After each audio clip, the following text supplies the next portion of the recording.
Hello guys, welcome to YouTube channel. ഇന്നിവിടെ ഉണ്ടാക്കാൻ പോണത് ഉണ്ണിത്തണ്ട് കൊണ്ടാട്ടമാണ്.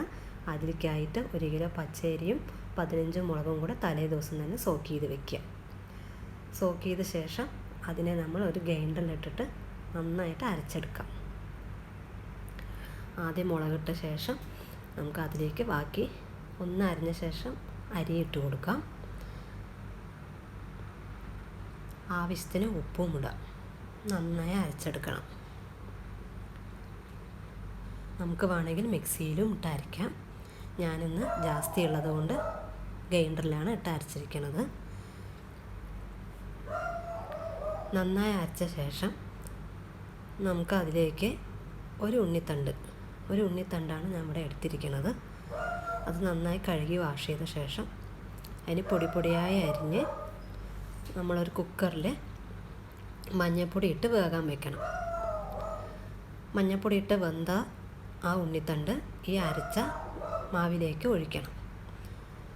അരച്ച മാവിലേക്ക് ഒഴിച്ച് നന്നായിട്ട് ഇളക്കി കൊടുക്കുക. അതിലേക്ക് 1 സ്പൂൺ ജീരകം, 1/2 സ്പൂൺ ഓമം, 1 സ്പൂൺ പെരുങ്കായപ്പൊടി നന്നായി ഇളക്കി യോജിപ്പിക്കുക.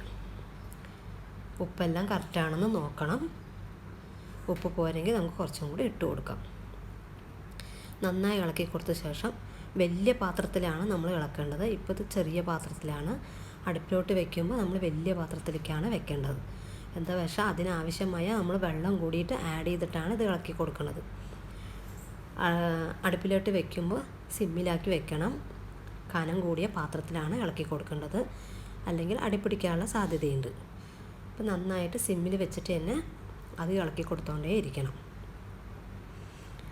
ഇളക്കി കൊടുത്തോണ്ടേ ഇരിക്കുമ്പോൾ നമുക്ക് വെള്ളം വേണമെങ്കിൽ ആഡ് ചെയ്ത് കൊടുക്കാം. അല്ലെങ്കിൽ നമ്മൾ എത്രയാണോ അരച്ച് അതിൻ്റെ 3/4 ഭാഗമെങ്കിലും വെള്ളം നമുക്ക് ആവശ്യമായിട്ട് വരും. ഇവിടെ എങ്ങനെ ഞാൻ ഒരു 2 ലിറ്റർ വെള്ളമെങ്കിലും ഇതിലേക്കായിട്ട് യൂസ് ചെയ്തിട്ടുണ്ട്. നമ്മൾ ഒരു കൈ കൊണ്ട് വെള്ളം ഒഴിച്ച് കൊടുത്തുകൊണ്ടേ ഇരിക്കാം. പച്ചവെള്ളമല്ല, ചൂടുള്ള വെള്ളമാണ് ഒഴിച്ച് കൊടുക്കുന്നത്. അപ്പോൾ നമുക്ക് പെട്ടെന്ന് ആയി കിട്ടാനാണ് ചൂടുള്ള വെള്ളം ഒഴിച്ച് കൊടുക്കുന്നത്. ഈ പരുവത്തിലാണ് ആവുക. ഈ പരുവത്തിലായി കഴിഞ്ഞോടെ നമുക്ക് അടുപ്പ് ഓഫ് ചെയ്ത് പിറ്റേ ദിവസമാണ് ഇതിനെ നമുക്ക് കൊണ്ടാട്ടമായിട്ട് നല്ലൊരു കോട്ടൺ തുണി വിരിച്ചിട്ട് നമുക്ക് ഉരുട്ടി വെക്കേണ്ടത്.